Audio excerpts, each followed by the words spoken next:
نو دی د پټکي په ځای کفن په سر تړلی او دی راغلی نو دا ملګري نن راغلي ډېر قیمتي وخت یې ورکړی خپل لاریان صاحب له راغلي یو زموږ له ډېر زیات عزت راکړو او ډېر زیات مېلمستیا زموږ وکړله او ډېر محبت باندې راغلي او الله یې دې قدر ورکړي الله یې دې عزت ورکړي او بسم الله الرحمن الرحیم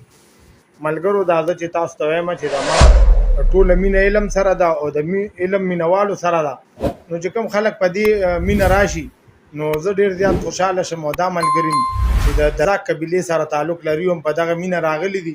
او څنګه چې تاسو ته پته ده چې دزاکو کم حق دی نو نه تاریخ هغوی له ورکړی نه معاشرې ورکړی بلکې هغوی په دې قوم باندې ډېر زیات احسانات دي خاص کر په دې دلته چې کوم یوسفزي دي یا ګوګیاني دي یا محمدزي دي یا خیشکي دي نو په دې ډېر زیات احسانات دي او اسیم د پښتونولۍ په هغه ټولو درجو باندې فایز پاتې دي بل دا چې ما تاسو ته ویلي چې نور اولیاء کرام چې دي نو هغوی خو صرف واز او نصیحت له راغلي او دی خو کفارو ته خپل تبلیغ کولو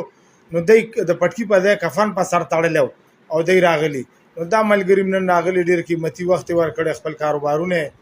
دی او خپل ژوند هم ډېر زیات مصروف دی خو دغه یو مینه ما سره وه چې یاره زه د لذاکو باندې کار کوم او د لذاکو غرو کې دغه رابرسېره کوم چې کوم د هغوی حق دی هغوی ته میلاو نه دی نو زه تاسو سره دی تعارف کوم خاندي تاسو زما نوم محمد عارف دی زه له ثوابه تحصیل رزل سره او کلی کالو خان سره تعلق ساتم او قوم دلزاک دی زما په قوم باندې دلزاک یم او زه زموږ پروان الله جان صاحب له راغلي یو زموږ له ډېر زیات عزت راکړو او ډېر زیات مېلمستیا زموږ وکړله او ډېر خیال یې زموږ ساته دوی مشر ورور دی مولا علي صاحب هغوی نن خپل کارونه پرېښودل دلته سالم ورځې مونږ سره واخیستل او زمونږ دومره خدمت یې وکړو چې د هغې مونږ الفاظو کې مونږ نشو بیانولی او مونږ دته داد ورکو چې دی انشاءالله العزیز او الله دې جبدې ساتي د پښتنو به د هر پښتون په هرې قبیلې باندې دی پوره سر چوکي او د هرې قبیلې د افادیت او د هغې هغه اوچتوالی پښتانه مونږ ټول وروڼه یو او ټول د یو ادب علیه السلام اولاد یو بیا پښتانه یو رسم رواج دی زمونږ یو زمونږ قانون دی یو تاسو په علاقو کې د لذاکو قانونه اوس هم شته دی او آیا د علاقو چېرته مشرۍ هم ورسره شته دی بالکل زمونږ په علاقو کې اوس هم شته ضلع ثوابۍ کې تقریبا په 25 سکونو کې مونږ موجود یو مونږ سره خپل شاملاتونه خپل جیدادونه مونږ سره هر څه دي زه په خپله کالو خان کلي سره تعلق ساتم زما د نیکه نوم ډیلی بابا او هغه د کلي د ټولو نه غټ لینډ دی اوس خو تقریبا پکې تقسیمي کې خو بیا هم د موقع نه ځمکه او د پټوالخانې نه د هغه یو شی اندازه زمونږ لګي او الحمدلله د خپل کلي خلک مونږ ډېر ښه پېژني د خپل د پښتو په روایاتو کې مونږ خپل ژوند تېر کړی دی او د پښتو د روایاتو مونږ پوره خیال ساتو د بل پښتنو خیال ساتو د خپل عزت خیال ساتو الله مو خاص آباد ساته خاندي تاسو له جی زما نوم فضل انور دی زه د چارباغ ګواټي اوسېدونکی یم او په قوم باندې دلزاک یم او دا ټول قومونه نور دا هم زموږ وروڼه یو او مونږ راغلي یو فرمان الله جان صاحب سره او ډېر په مینه او محبت باندې راغلي یو الله یې دې قدر ورکړي الله یې دې عزت ورکړي او زمونږ چې څه انشاءالله وي مونږ به دې سره هر وخت ولاړ یو خاندي ستاسو زما موضوع خانون دی زه د رستم تحصیل دی او کلی متاجه دی په مرغان ډسټرکټ کې د زاک قوم سره تعلق ساتم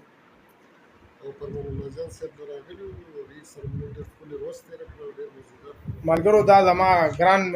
خواږه مېلمانه دي چې راغلي دي نو زه خو ډېر لرې تلم او دا تقریبا دلته نه 50 کیلومتره لرې یم خو بیا هم چې ما واورېده چې مېلمانه راغلي دي نو زه ډېر زیات خوشحال شوم خو ما تسلي په دا وه چې په کلي کې مې دا مشر ورور امان الله خان موجود و نو ما ته دا بیا یو احساس و چې یاره د دې خدمت به هم شي مېلمستیا به هم شي او دا زه چې تاسو سره اکثر خبره کومه چې زه زر کتابونه وګورم او زما مشر ورور دی کتاب خو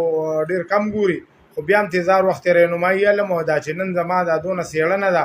یا زما حوصله افزایي ده ما ته چا حوصله راکړې نو په هغې کې زما د دې مشر ورور کردار واضح دی بل دا چې الله پاک دی له خدا ته صلاحیت ورکړی دی او زه اکثر ووایم خو لالا مې اکثر منې کوي چېرې دا خبره مه کوو زه وایم چې الله پاک د له خدا ته صلاحیت ورکړی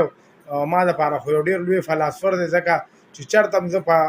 انخلمه نو د دوی په رهنمایي زما هغه بیړه پار شي او زه دغه مشکل نه وځم نو که هغه بیا چېرته زما سیاسي رهنمایي وي که زما معاشرتي وي یا داسې نور څه مشوره وي او زه کله ناکله اکثر دی له راځم او د دی نه دا فیض اخلم خو د دلزاکو باندې ما تاسو سره مخکې خبرې کړي چې دا ډېره عظیمه قبیله ده دلته شاهي وخت تېر کړی دی دلته ډېرې ښې باچایۍ کړي دي او دی چې راغلي دي نو په توره باندې راغلي دي خو دی بیا چې کوم هغه معامله فهمي کړې دلته قومونو سره کوم احسان کړی دی په توفیل چې دلته کوم اسلام خور شوی نو زه دا دعوی سره ویلی شم چې دی دا کوم مشران دي که هغه شیخ ملهي بابا دی یا شیخ آدم بابا دی یا شیخ طپور بابا دی شیخ عبدالغفور چې دی یا دا شیخ احمد بابا دی یا داسې نور مشران چې دي ما تاسو سره په هغه جمرود کې چې کوم ولی صاحب زیارت خولو نو زما په دې باندې څېړنه روانه ده او زه اکثر هم د ملګرو ته دا وایم چې تاسو سره داسې د دلزاکو قیمتي اساسي وي نو ما سره شریکوئ ځکه چې په ډېرو قومونو باندې کار وشو خو په دی باندې نه شوی او زه زما خواهش دی چې دی باندې دغه شان ګبري کوم پښتانه دي په کار نه شي په شلمانیانو نه دی شوی په دیګانانو نه دی شوی نو انشاءالله زه وخت په وخت باندې په هغوی باندې هم کار کول غواړم او زه دی ډېر زیات مشکور یم چې دی صرف د علم په مینه او د تاریخ په مینه د کام په مینه مال راغلی خدای دې ښاد او آباد ساتي وسلام